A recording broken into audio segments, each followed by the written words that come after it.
Jen. And I'm Jayne. And we're SpielMill. Hi, beautiful board gamers. So we have a goal to play a lot of new games this year. Our shelf of opportunity is out of control. Yep. Do we want to tell them how many it is? No. No. It's over 100. Yeah. So. Well over 100. Well over 100. So, we couldn't really play games for 2 to 3 years, so we still bought them as if we were playing them. And even extra because we were dealing with some serious health issues and stuff, so we were doing dopamine hit shopping. So we did what we did, and so we have a lot of games, and a lot of games we haven't played, and a lot of games we haven't played in years. So that too. So like we just did our 5x5 video, and we talked about Agricola and Orléans, where we just hadn't played those in years. But it was very exciting to get them back on the table and get them back on the table 5 times. But we have a really ambitious schedule for new games this year, and so we wanted to talk a little bit about what new games we played last week.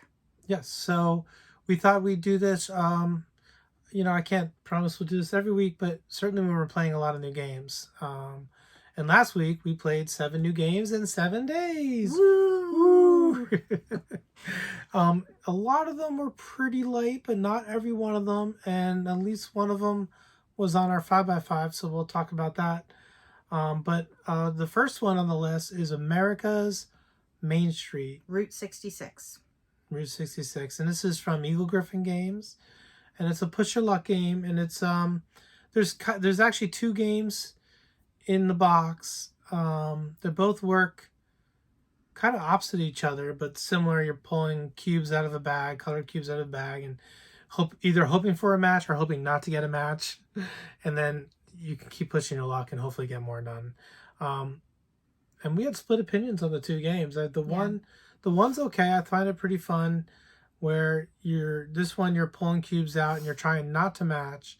If you push your luck and you pull out a cube that matches one of the cubes you already have out, then you have to throw them all back in the bag. And you're trying to get cubes that match the colors of different states along Route 66. So it's thematic in that way. For a little light filler. And I find that one pretty fun. I don't think it's a top-notch game in the sense that it's probably, I don't know what I'd rate it, maybe a 7 or something. 6.5 or 7 in that territory. I'd probably go to a 6. But that being said, I actually have really enjoyed playing it. It's not a great game. Yeah, well, that's why I give it a slightly higher rating. Yeah, it's one that is a good filler. It's actually been really good when you're having a really bad day and we just want to try to get in a little bit of game. We can get this on the table. And the push your luck is fun. We like push your luck. Yeah, we like push your luck as a mechanic. Yeah, it's just a nice light push your luck mechanic. It plays really quickly. And I like the theme. I like the idea of traveling and the map and different states. So now the flip side, I cannot be as kind to. The push your luck mechanic's fine. You draw 3 cubes out of the bag, and then you draw 3 more. And if you draw 3 more, one of them has to match, or you have to throw them all back in. Again, you're trying to fill in states with different colored cubes that match the color of the state. But the problem is that it's just not a very interesting game. Yeah. It's not a very interesting. It's probably a 5 for me. It's not a very interesting game at all. It's a race. It's the first side is you getting points. The second side is just a race to see who can finish their states first. Which just really makes it even... I don't know. Somehow it makes it worse. And it's just not that interesting. I think if you were accumulating points with those cubes, that would actually be more interesting. Yes. But maybe it'd be a 6 or something. But as it is, I'd probably give it a 5. Yeah. Yep. So, but it was cheap. And it is not a terrible filler, especially the one side. If you're looking for a push your luck filler like that, it may not be a terrible purchase. Yeah, absolutely. That's all. Backhanded compliment if I've ever heard one. It is indeed. Well, anyway, I can't really highly recommend America's Main Street, but it's not so terrible that I think we're not getting rid of it. At least not yet. So And so our next game that we got to the table was another Kickstarter we backed that came during the pandemic. Also Eagle Griffin. Also Eagle Griffin by Uwe Rosenberg, and that is Sagani, where you are laying out tiles, and the tiles have different colored arrows on them that point different ways and tell you that you have to fulfill the requirements of that tile by getting the color in the right direction. And you have a certain number of discs that you're placing over the arrows or placing on the tiles, and you only have a limited number, so you have to really be careful not to overextend yourself. I really like this game. I really enjoy this. It is another sort of abstract brain burner from Uwe, and I just enjoy the puzzle of trying to figure out how to maximize the points on my tiles while not overextending myself with those pieces. Yeah, I think we've the first game was kind of a disaster because, like she said, you get limited discs to use. And of course, we both just hadn't grasped the concept yet and kept taking what they call cacophony discs. I had all the red discs. The red discs, you lose points every time you take one, but then you own it. But I had them all. I had some too. I think you ended up with, you had to use a different color. We had to use gray discs. Yeah, you had to use gray discs because I had gotten so many red ones that they were all gone. Yeah, that was bad. But we didn't know what we were doing. So the first play, sometimes it's like that with games. But after the first play, we had it down and we played it, I think, 3 times. And it's fun. It's really fun. Literally dreamed about it. She dreamed about it. I mean, I dream about board games all the time, but this is one that made it into my dreams that I was thinking the strategy through. Yeah. So that's a fun one. It is abstract. It's an abstract game. So if you're looking for theme, it doesn't have theme. We do love our theme. So that's a little, the theme is is pretty cool, what it's supposed to be, but it's not really there. Yeah. So in the end, Sagani was a plus for us. Yep, it was. Our third game was also kind of an abstract, but with a lot of theme. And the gameplay does match the theme pretty well. And that's Forest of Pangaia. And I have to say, Pangaia. We watched a video, a how to play it video, and I was thinking, I'm not going to like this game. This just doesn't look like, this looks like a terrible game. All right, we'll play Really? it. I didn't have that That is what I thought when I watched the video. Darn it, if I wasn't completely wrong, I really like this game. Yeah, we need to play it more. We only played it a couple times, but it's neat. It plays a bit like an abstract, but it all makes sense. Like you're dropping seeds from your trees, you're growing trees where your seeds are. Your trees grow taller, and there's like why these things happen is not necessarily photosynthesis. But, it's really fun. So I enjoyed it. And it's so pretty. So pretty. As a friend, I posted a picture on Instagram, and a friend posted and was like, this reminds me of photosynthesis. And it does have that prettiness that photosynthesis has. And that 3-dimensional tree thing. The pieces are these lovely wooden trees, and they're pretty sweet. So it's a beautifully made game. Absolutely. Yeah. So then our other new game we played last week was the heaviest on the list, and that is Tawantinsuyu. And this was in our 5x5. This was in our 5x5. So we actually learned it and played all 5 games last week. And there was one, this is funny, I have to tell this. There was one day when Jayne wasn't feeling well. We were both kind of tired. We were trying to get another game on the table. We were trying to get a filler out, and it just wasn't taking. We were trying to learn a button shy. We tried to learn 3 button shies, and Jayne's brain just wasn't having it that day. And finally, we're like, let's just play Tawantinsuyu. And so we played a 2-hour heavyweight Euro because we had played it enough that, we knew what we were doing. Yeah, once you learn it, it's smooth. It makes makes sense, right? But you're not telling them.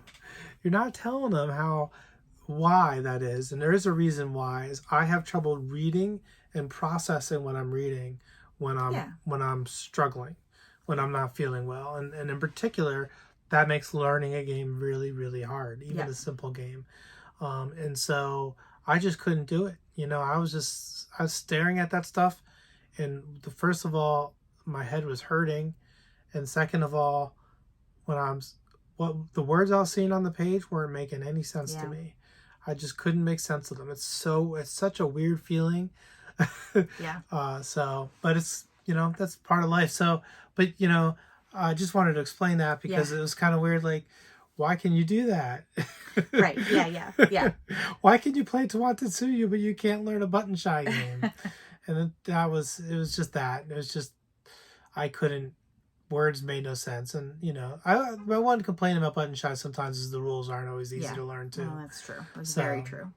Yeah. But yeah, so we learned Tawantinsuyu. It's one of the tea games. It is a super heavy euro. I think it's over 4 weight. It is. And it deserves that weight. But yeah, we really enjoyed that. It's earned a weight. And we'll talk more about that when we do our 5x5 for February. But it was the first 4-weight play game that we played in 3 years, I think. Yeah. So it was a very exciting achievement for us. After my illness, my illness is still here, but you know what I mean? After the worst parts of it, I'm on a medication, which is helping a little bit. But then I nap after every game. So, and sometimes don't understand rules. So it's good to be upfront about that. But I really love Tawantinsuyu. It was enough that I was looking at the expansion the other night, like looking what does it add to the gameplay? Is it going to be more interesting? It added some things for solo play, which is less interesting to us right now.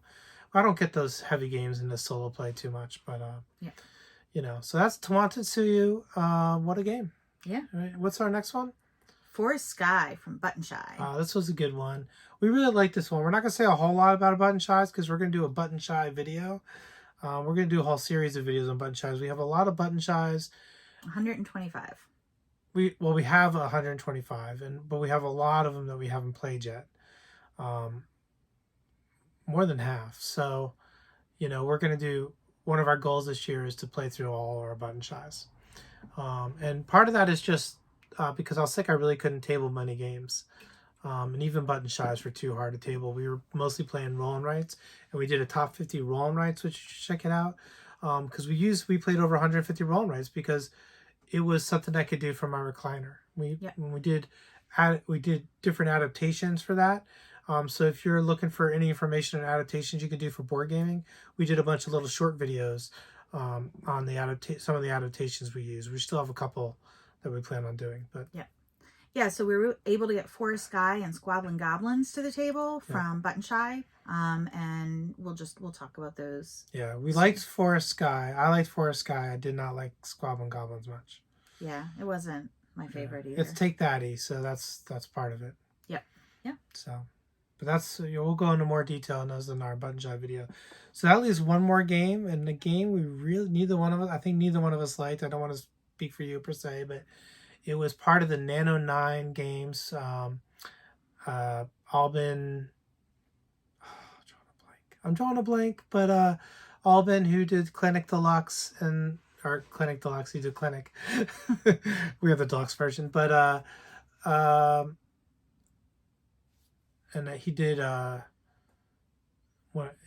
else. He's one of those rail games, but basically we played City Planner, and this was we have 3 of his Nano 9 games, and 2 of them are just for solo play, and this one, City Planner, is for 1 or 2 players. So we tried this one.